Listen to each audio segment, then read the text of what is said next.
So guys, in today's video I'm going to be showing you how to fix this wrap carrier or cloth sling or whatever you may call it.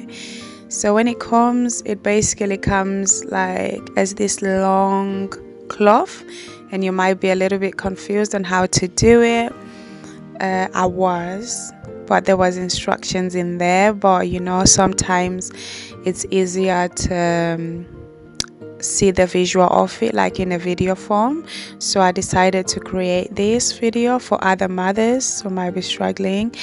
So basically you want to make sure that the label is facing towards you and it's in the middle. That's the marker that you would use.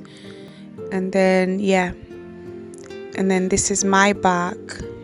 You want to make sure that it's crisscrossing on your back and makes this is it like a sort of cross? Yeah.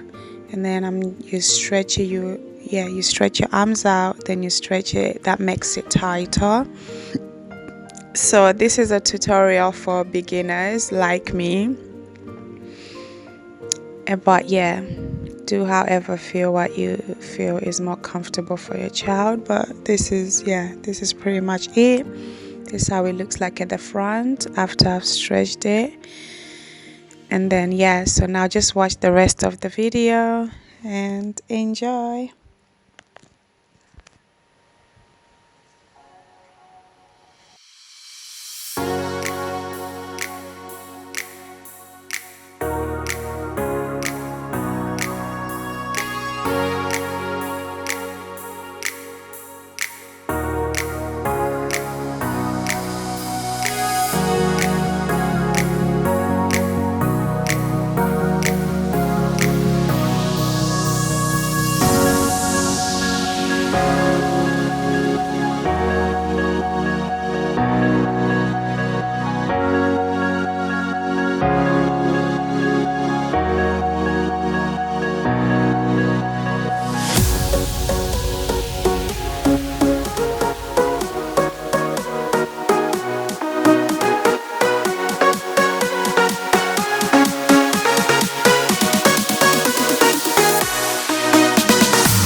So there you have it, guys. So make sure you comment, like and subscribe, as I'll be doing more motherhood videos. Thanks for watching. Goodbye for now.